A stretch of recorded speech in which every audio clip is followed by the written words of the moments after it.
Hello welcome ভেদ variation chapter number 13 of class 10 কোষে দেখি 13 করেছিলাম। আজকে 9 নম্বরেরটা করে নেব। তাহলে স্টার্ট করে দিচ্ছি। ফার্স্টে অঙ্কটা কি বলা হয়েছে একবার দেখে নিচ্ছি, তারপর তো খাতায় স্টার্ট করবই।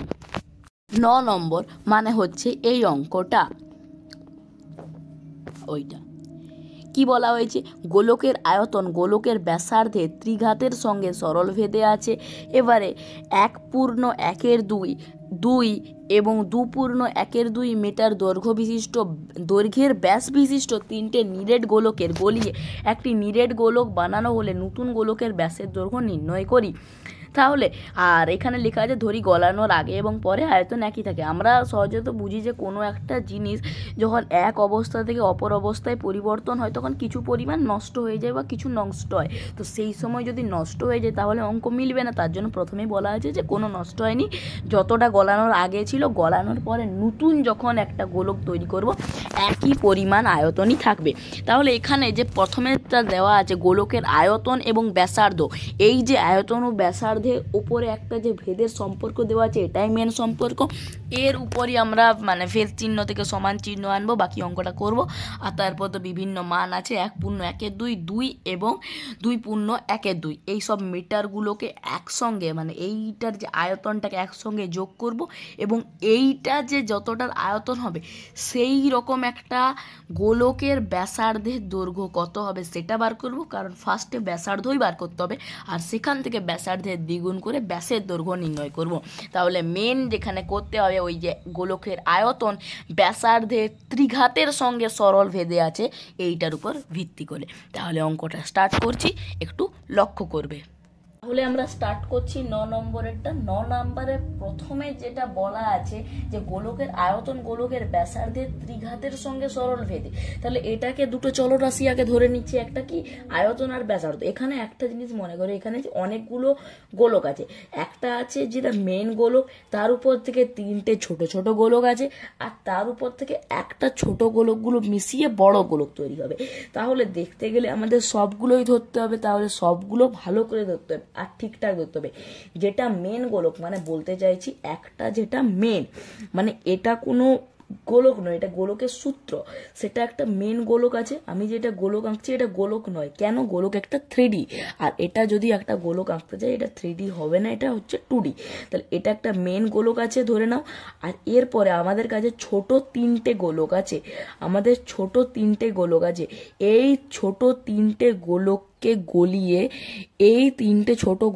গলিয়ে আমাদের একটা বড় গোলক তৈরি করতে হবে। বোঝা গেল?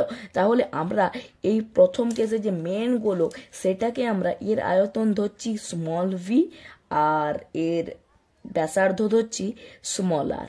আর এক্ষেত্রেগুলো ধরবো কি না, এটা একটা ধরলাম যে স্মল ভি স্মল আর, আর যেটা মেন বড় গোলকটা হবে সেটা ধরবো বিগ আর আর ক্যাপিটাল ভি আর ক্যাপিটাল আর, এটা ধরলাম। এবার মাঝের যে এই তিনটে ছোট গোলক আছে এগুলোকে একটাকে ধরবো V1, V2, V3, এদের আয়তন, আর এদের ব্যাসার্ধগুলো ধরবো R1, R2, R3, এগুলো সব স্মল লেটারে।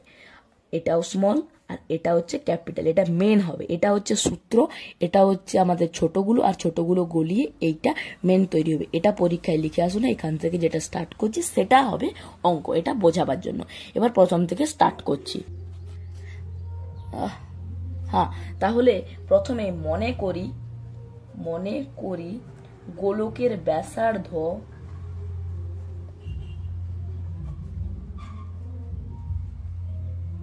সমান স্মল আর এবং গোলকের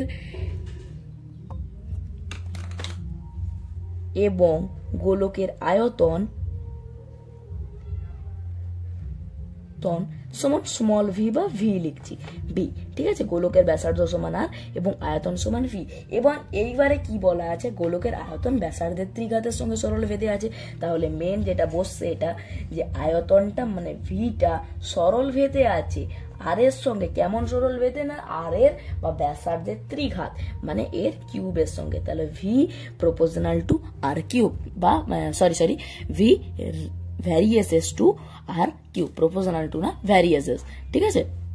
এবার সমান চিহ্ন আনছি, তাহলে এই ভ্যারিজের চিহ্নটা উঠে গিয়ে সমান চিহ্ন এলো, আর তার জন্য একটা ভেদ ধ্রুবক দিয়ে গুণ করবো, সেটা হলো কে ইন্টু আর কিউব আছে। তাহলে কেটা কি, একটা ভেদ ধ্রুবকও লেখা যায়, অশূন্য ভেদ ধ্রুবকও লেখা যায়, লিখলাম। তাহলে বোঝা গেল কে একটা অশূন্য ভেদ ধ্রুবক, তাহলে V is equal to K into R cube. এরপরে আরো মনে করব যে আরো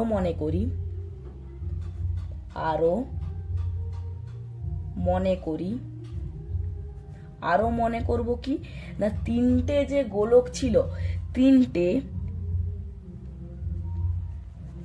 গোলকের ব্যাসার্ধ সমান R1, R2, R3 এবং আয়তন, হ্যাঁ ঠিক আছে, এবং আয়তন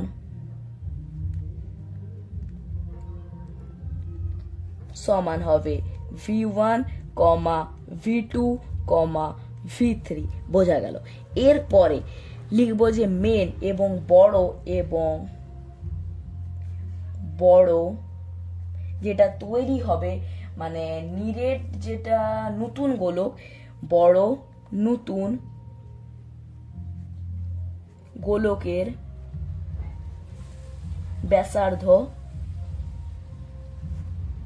সমান কি ধরবো, ক্যাপিটাল আর, মানে আর, ও এরও আয়তনটা ধরে নি সমান ক্যাপিটাল ভি। এটা বোঝা গেল আশা করি, যে যেটা তিনটে গোলক ছিল সেটা R1, R2, R3 ব্যাসার্ধগুলো, আর যেটা আয়তন ছিল V1, V2, V3 এইগুলোর ক্ষেত্রে, এবং যেটা বড় নতুন গোলকটা তৈরি হবে সেটার ব্যাসার্ধ আর, ক্যাপিটাল আর, এবং যেটা আয়তন সেটা ভি। ঠিক আছে, এবারে যেটা বলেছে যে এখানে বিষয়টা কি, তাহলে যে এই তিনটে গোলকের যে আয়তনটা হবে সেইটা দিয়েই নতুন গোলকটা তৈরি হবে। তাহলে আমরা লিখতে পারি, অতএব শর্তানুসারে দিয়ে লিখব, শর্তানুসারে এখান থেকে আমরা কি বুঝতে পারছি, যে নতুন বড় গোলকের যে আয়তনটা হবে মানে ক্যাপিটাল ভিটা, সেটাই হচ্ছে তিনটে ছোট্ট ছোট্ট গোলকের আয়তনের যোগফল। বোঝা গেছে, তিনটে ছোট ছোট গোলকের আয়তনের যোগফল। এবারে বড় ভি এর জায়গায় লিখতে কি পারি আমরা, ভি মানে কি জানি, কে ইন্টু আর কিউব। কে ইন্টু আর কিউব মানে একটা ভেদ ধ্রুবক থাকবে, তার সঙ্গে আর কিউব থাকবে, মানে ওর ব্যাসার্ধের কিউব থাকবে। তাহলে এই ভি এর জায়গায় আমরা লিখতে পারি কে আর কিউব, কে এর জায়গায় কে বসলো, ভেদ ধ্রুবক তো কোনো চেঞ্জ হবে না, ভেদ ধ্রুবকটা সব ক্ষেত্রে একই। এবং এর ক্ষেত্রে এই আরটা কত, এর ক্ষেত্রে আরটা হচ্ছে capital R into capital R তার হোল কিউব, এগুলো বা দিয়ে করছি, ঠিক আছে। আর is equal two V1, V1 এর ভ্যালু কত, V1 এর ক্ষেত্রেও কেটার ভ্যালু কে ইন্টু V1 এর ক্ষেত্রে ব্যাসার্ধ কত R1, লিখবো আমরা R1, প্লাস দিয়ে V2 এর ক্ষেত্রে কেটাও কে ইন্টু কত হবে, এর ব্যাসার্ধ হচ্ছে R2, প্লাস V3 এর ক্ষেত্রে কে এর ভ্যালু কে ইন্টু ব্যাসার্ধ হচ্ছে R3। এখান থেকে আমরা লিখতে পারি পা দিয়ে কে ইন্টু আর কিউব, তাহলে এখানে কে ইন্টু আর কিউব, ক্যাপিটাল আর কিউব থাকতে দিচ্ছি, এবং এখান থেকে সবগুলো থেকে কে কমন নিয়ে নিচ্ছি, তাহলে R1 plus R2 plus R3। এখানে একটা জিনিস, এখানেও কিউব, এখানেও কিউব, এখানেও কিউব, কারণ কিউব হবে প্রতিটার, তাহলে এখানেও কিউব, এখানেও কিউব, এখানেও কিউব। মেন এখানে কে পাচ্ছি, এখানে কে পাচ্ছি, কেটে দিচ্ছি। অতএব দিয়ে আর কিউব সমান হচ্ছে R1 cube plus R2 cube plus R3 of cube. এবারে একটা জিনিস দেখো, আমরা তিনটেরই ব্যাসার্ধ জানি, কত না ব্যাসার্ধ জানি না, ব্যাস জানি। কত দেওয়া আছে, 1/1/2, 2 আর 2/1/2 মিটার। তাহলে আমরা বসাচ্ছি, এবার বা দিয়ে বসাচ্ছি আর কিউব সমান R1, R1 এর ভ্যালু কত, R1 এর ভ্যালু জানি না, আমরা ব্যাসের দৈর্ঘ্য জানি, ব্যাস কত 1/1/2। আমরা জাস্ট আ মিনিট, কত দেওয়া আছে প্রথমে ব্যাসার্ধ 1/1/2, 1/1/2, তাহলে এখানে গুণ হবে, এখানে যোগ হবে, 2 একে 2, একে 3/2, 3/2 হচ্ছে প্রথমটার ব্যাস। তাহলে প্রথমটার ব্যাসার্ধ লিখতে পারি 3/2 ইন্টু ভাগ করব 2 দিয়ে, মানে গুণ করব 1/2 দিয়ে, তার হোল কিউব। বোঝা গেল? তারপর R2 এর ভ্যালু কত দেওয়া আছে? 2 দেওয়া আছে ব্যাস, তাহলে ব্যাসার্ধ হবে 2/2, তাহলে 2 ইন্টু 1/2, ঠিক আছে, তার হোল কিউব। প্লাস R3 মান কত দেওয়া আছে? 2 পূর্ণ 1/2, এটা হচ্ছে ব্যাস, এর ব্যাসার্ধ, তাহলে এটা গুণ এটা যোগ, 2 দুগুণে 4, একে 5/2 হলো, ইন্টু কত? 1/2 হবে, কারণ এটা 5/2টা হচ্ছে ব্যাস, 1/2 মানে হয়ে যাচ্ছে ব্যাসার্ধ। 2 দিয়ে ভাগ বা 1/2 দিয়ে গুণ, ঠিক আছে, তাহলে আমরা পাচ্ছি 5/2 ইন্টু 1/2 তার হোল কিউব। তাহলে এটার আগে মান বার করে নি, তাহলে বা দিয়ে আর কিউব সমান, এটা 3 ওপরে আর নিচে 4, তাহলে 3 4 2 2 4 হলো, তার হোল কিউব, প্লাস এটা একটা ব্র্যাকেট দিয়ে দিই, ভালো লাগবে, বোঝা যাবে সহজেই। এটা হচ্ছে 2 2 কেটে গেল, তাহলে 1 তার হোল কিউব, প্লাস 5 ওপরে আর নিচে 2 2 4 তার হোল কিউব। তাহলে বা দিয়ে আর কিউব সমান 3 তার হোল কিউব হয়ে যাচ্ছে 27, নিচে 4 এর হোল কিউব জানি আমরা 64, 4 4 16, 16 4 64, প্লাস 1 এর হোল কিউব 1 এর সঙ্গে যাই গুণ করি, মানে যতবার 1 গুণ করি না কেন 1ই হয়, প্লাস 5 এর হোল কিউব 5 5 25, 25 5 125 হয়, 125, নিচে হচ্ছে 4 4 16, 16 4 64 হলো। এবারে আমরা যোগ করব, বা আর কিউব সমান, নিচে এটা লসাগু করব 64, 1 64 লসাগু হলো 64, 64 64 কেটে গেল, এখানে হচ্ছে 27, প্লাস এখানে নিচে কিছু নেই, মানে 1 ইন্টু 64 ইন্টু 1 মানে হচ্ছে 64, আর প্লাস এখানে 64 64 কেটে গেল 125। তাহলে এখানে যদি আমরা একটু যোগ করি, তাহলে কত? 27 64 125, 125 64 27, 9 16 1 9 1 216, তাহলে আমরা পাচ্ছি 216/64।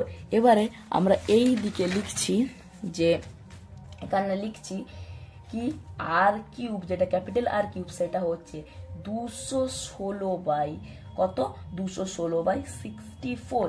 এরপরে বা দিয়ে এই আর কিউব থেকে আমরা আর এ নিয়ে আসতে পারি, বা এদিকটারও কিউব করে দিতে পারি, তাহলে আর কিউব থাকতে দিচ্ছি। আর 216 কার কিউব বল? 6 মানে 216 মানে কি 6 6 36, 36 6 216, তাহলে 6 এর হোল কিউব, নিচে 64 মানে জানি 4 এর হোল কিউব, তাহলে 6/4 তাদের হোলের হোল কিউব, এদিকে হোল কিউব এদিকে হোল কিউব কেটে গেল। তাহলে অতএব দিয়ে আমরা লিখতে পারি ক্যাপিটাল আর সমান 6/4 সমান, এটা কেটে যদি দিয়ে এটা 3 হবে, 2 দিয়ে কাটছি, 2 3 6, 2 2 4 সমান 3 2। তাহলে অতএব যে মেটা নতুন যেটা বড় হবে, তাহলে লিখতে পারি নতুন গোলকের ব্যাসার্ধ সমান 3/2, এককটা কি ছিল? মিটার ছিল, ঠিক আছে, মিটার ছিল। এবারে একটা জিনিস, এই যে নতুন গোলকের ব্যাসার্ধ বার করলো, এটা বার করতে বলেনি, বলেছিল ব্যাস। তাহলে অতএব ব্যাস সমান জানি আমরা কি না, ব্যাস হয় ব্যাসার্ধের দ্বিগুণ, তাহলে ব্যাসার্ধকে 2 দিয়ে গুণ করব, 3/2 ইন্টু 2 সমান 2 2 কেটে গেল 3 মিটার। এখান থেকে আমরা বুঝতে পারলাম যখন আমাদের দেওয়া ছিল কি ব্যাস এবং ব্যাসার্ধ দিয়ে অঙ্ক করব, তার জন্য ব্যাসকে কি করলাম না 1/2 মানে কোনো একটা ব্যাস আছে, ধরে নাও এখানে 3/2 ছিল, তো 3/2 কে এই ডিভাইডেড বাই 2 একেই লিখতে পারি 3/2 ইন্টু 1/2। তাহলে মানে কি কোনো সময় যদি ব্যাসকে ব্যাসার্ধে পরিণত করতে হয়, তাহলে 2 দিয়ে ভাগ করব বা 1/2 দিয়ে গুণ করব, আর ব্যাসার্ধকে যদি ব্যাসে পরিণত করতে হয় তাহলে 2 দিয়ে গুণ করব, মানে এটা উপরে 2টা চবে, যেটা আমি এখন করলাম। বোঝা গেছে? তাহলে মেন কেস এখানে অনেকগুলো আছে, একটা হচ্ছে মেন যেটা সূত্রর যেটা গোলক, সেটাকে আমরা ধরছি কি না ভি এবং স্মল আর। তারপর যেটা ছোট ছোট ছোট ছোট গোলকগুলো আছে সেইগুলো ধরছি R1 R2 R3, আয়তন হচ্ছে V1 V2 V3। আর যেটা তৈরি হবে নতুন মেন ব্যাসার্ধ কি হচ্ছে নতুন, সেই নতুনটা হচ্ছে ক্যাপিটাল ভি ক্যাপিটাল আর, তাহলে আর গুলোবে না। তাহলে মেয়ের বিষয়টা এটাই, অঙ্কটা কঠিন নয়, তাহলে বিষয়গুলো কঠিন। তাহলে ভালো করে হয়তো বোঝা গেছে, আর কঠিন নেই। তাহলে থ্যাঙ্কস ফর ওয়াচিং।